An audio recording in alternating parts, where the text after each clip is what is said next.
Controversy continues here at the state capitol building in Austin over the timing of a special session of the Texas Legislature. There has to be one to set up a budget for the second year of the biennium, and now apparently there has to be one to finance the state primary elections to be held in May. Of course, Governor Preston Smith is the only one that can call that special session. But Channel 8 News has learned that apparently the Speaker of the House, Gus Mutscher, has somewhat of a hammer held over the head of the governor about the timing of that session. It seems, we've been informed, that the Speaker's attorneys have informed the governor that if he calls a special session before the Speaker's trial on bribery charges in Abilene beginning in late February, then when that session is held, the Speaker will recognize as the first order of business in the House of Representatives a member of the House who would suggest articles of impeachment against the governor, and that would be followed by a couple of days of debate about whether or not the governor should be impeached. It seems that Mutscher's attorneys feel that when he goes to trial, he must continue to be Speaker of the House, because if he has been removed from the House of Representatives when he goes to trial, they feel that the jurors in Abilene are going to be inclined to think that the House of Representatives has already found him guilty, and they would be inclined to do so too. And it seems that the governor, apparently, is afraid enough of the publicity that might come against him in such a discussion of possible impeachment proceedings that he can't afford to call that session until after Mutscher's trial.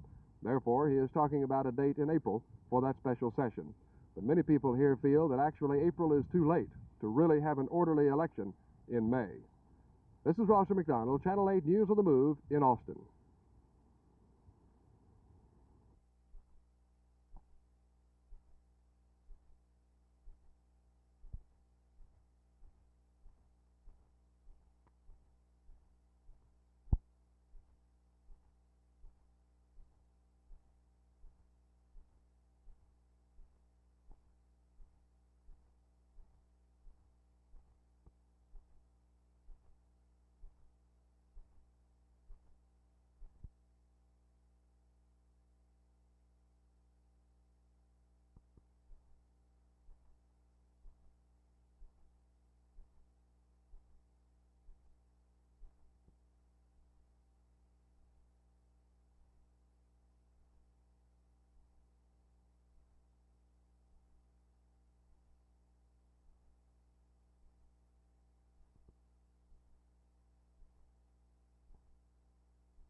Yes, we are converting from multiple bed wards to semi-private with the extent of construction that we are doing, that is just finishing floors 2 through 5.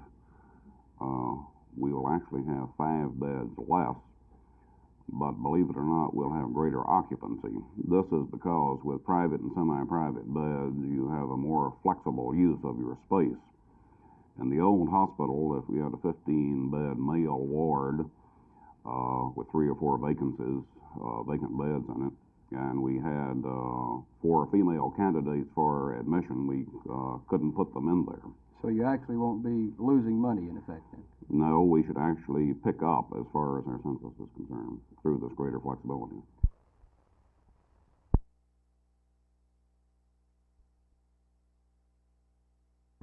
The Department of Transportation has done some worthwhile work in the mass transit, chiefly along the eastern seaboard.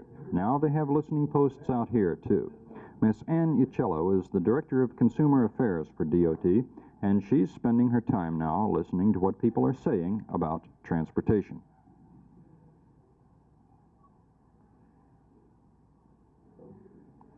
She's already been to 2 states, taking note of what people want in the way of transportation. Today in Dallas, she was at 2 places. This afternoon at Southern Methodist University, looking for ideas. This evening at 7:30, she was in the town hall of One Main Place. The response hasn't been overwhelming, but it's certainly been enough to tell Washington that people do care about transportation. Phil Reynolds, Channel 8 News, on the Move.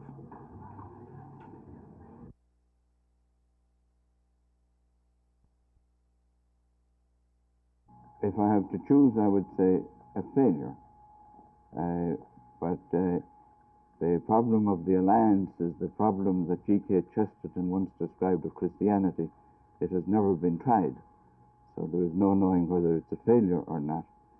The alliance began in 1961-62 in a great burst of enthusiasm, but within a year or a year and a half, the major element in the alliance had been abandoned, specifically the insistence on social development. The land reform, which was an essential element in the alliance, has never been carried out anywhere, and the United States has accepted this bypassing of the social elements. Consequently, the alliance has never done any of the things that it was supposed to do.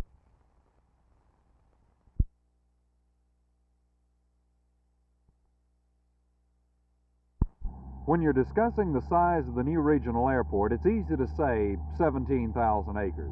But it's another deal entirely to look at the fantastic expanse of just one terminal building. Likewise, it's easy to talk about the heating and cooling requirements of the airport, but it's another matter to actually see the gigantic equipment. This isn't a railroad tank car.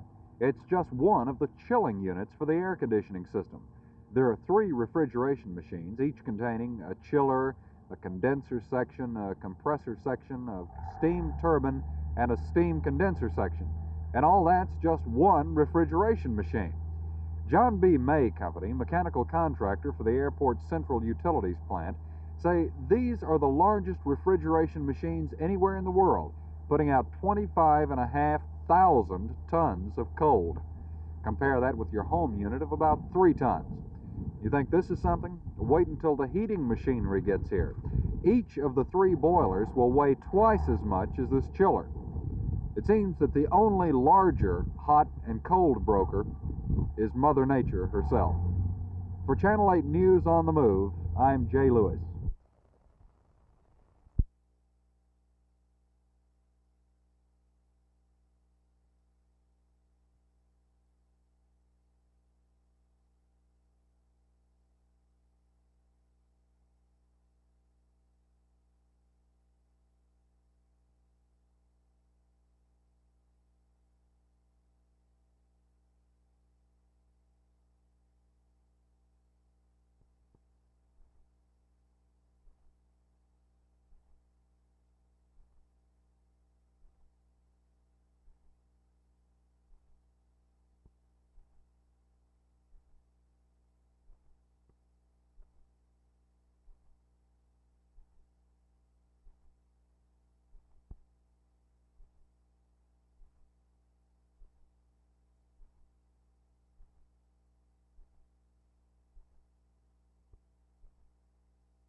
I'm going to have a business meeting here tomorrow, and then I'm going out tomorrow night out to San Diego and play in the Andes tournament, and then I'm going to play in Hawaii, and then back to the Phoenix Open, which I won last year, and then of course down to Florida, and of course play right along. That's what I've always done all my life, and I don't think a person should try to change it, so I'm just going to stay right with what I've always done. It'd be a lot easier if you don't drag them out to 21 holes.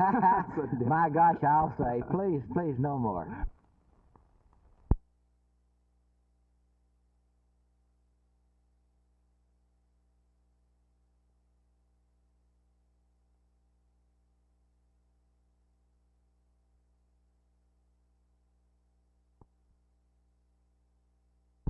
He has, as I have said many times, I have faith in the President, and tonight's message just bears out what I have thought and what I have said. And I feel that he has been honest, and he has given this now to Hanoi, and it's up to them. The President referred to pressures from the general populace when that populace actually didn't have all of the facts to deal with. Do you feel like that this pressure brought about this public announcement of his arbitration? I feel very definitely it did. Do you think it will have an effect to prod this particular movement along? Well, I don't feel that it will. I think that he doesn't need really a lot of motivating. I saw him in Washington in September, and he is really concerned about this matter. You just can't fake what we saw.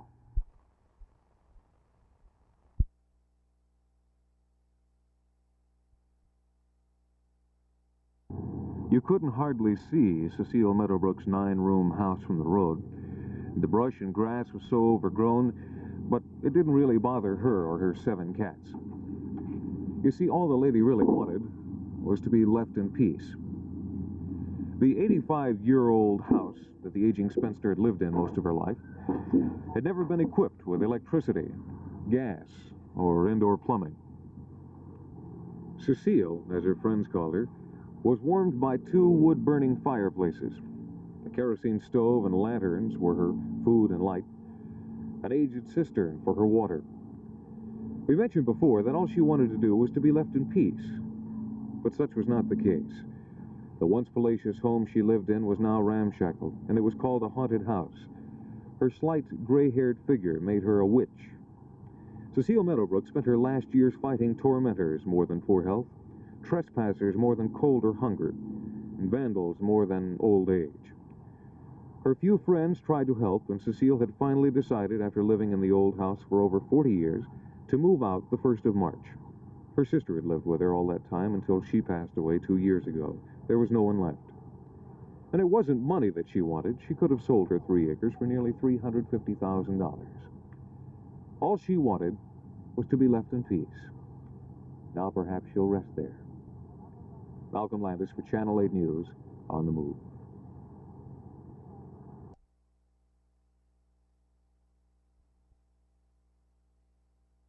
We compile a list from relatives of prisoners that send their names in. Then we have correspondents with prisoners in jail who send us names, of prisoners. And we got preachers who visit the jails. They send us names of people. Like, we just send packages to anybody that's in jail. It doesn't matter who they are, because we feel that even if they already have some of this, we still send it to them because we believe that these are very simple things. It's nothing magnanimous about the goods laid out here. I guess a complete package costs about $4 or $5, and that's a very small price to pay, to send something like this. You see, if you ever been to the county jail or been in jail, this is one thing.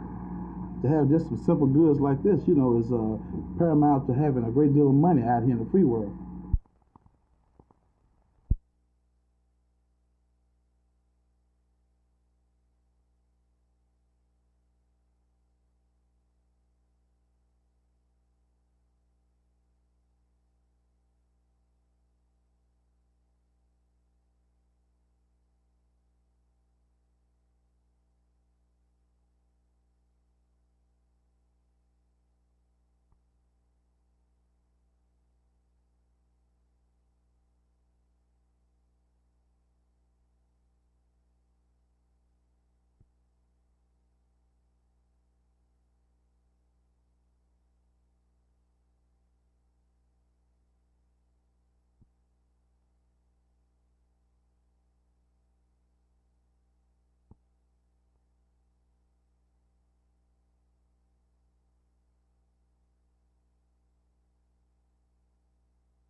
School Board President Reverend John Leatherberry has recommended that the Human Relations Program be expanded, whether or not $463,000 is available in federal money.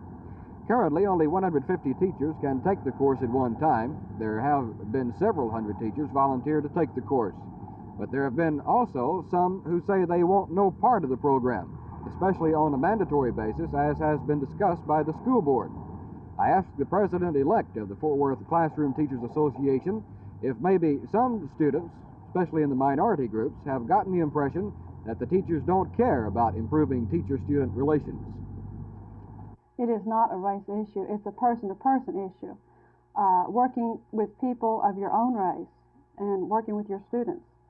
So the word race really does not come up in this. It is not a black and white issue at all. If there is a true need for it, why is there opposition to the program, even if it's mandatory? Teachers did not feel that it should be mandatory. That was the first problem. And the second objection came that they were tired at the end of the day and having to go at night. And they felt that it would be better to have it at some other time, possibly maybe in the summer or at some other time. We had a great many teachers that volunteered to be in this program. Do you feel that teachers should be paid to take the course? If it's possible, I think it would be a wise thing to do. The school board will probably decide the issue tomorrow, and it will probably decide not to make the Human Relations course mandatory for the teachers. Since debate over the issue began 2 weeks ago, about 1,000 teachers have volunteered for the program, making a total of almost 1,600 teacher volunteers. That represents about 45% of all Fort Worth teachers. If all complete the course, that will make it a success as required by the school board. Jim Green, Channel 8 News on the Move in Fort Worth.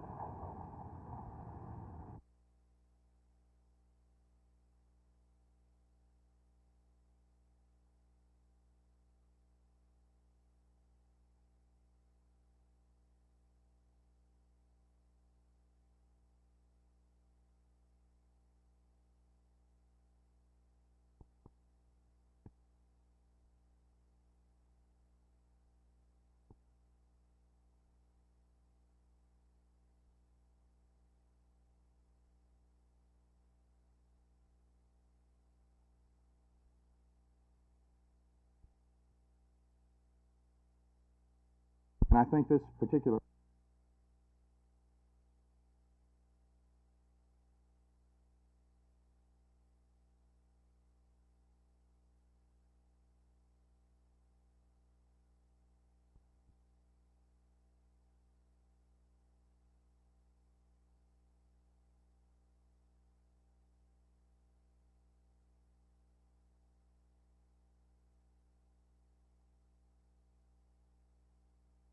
I don't, unfortunately, now I take my car every day to work, and I will not ride that bus again, not unless they improve their service. But I feel sorry for some of these older people that jerk those buses around. It's not safe sometimes. They have to stand up. You can't get people to get on the system would be just made for people. Automobile transportation. That some means of rapid mass transit must be provided, and I've heard some discussion about what's planned for Dallas, and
They announced that by May 1st, American forces in Vietnam would be down to 69,000.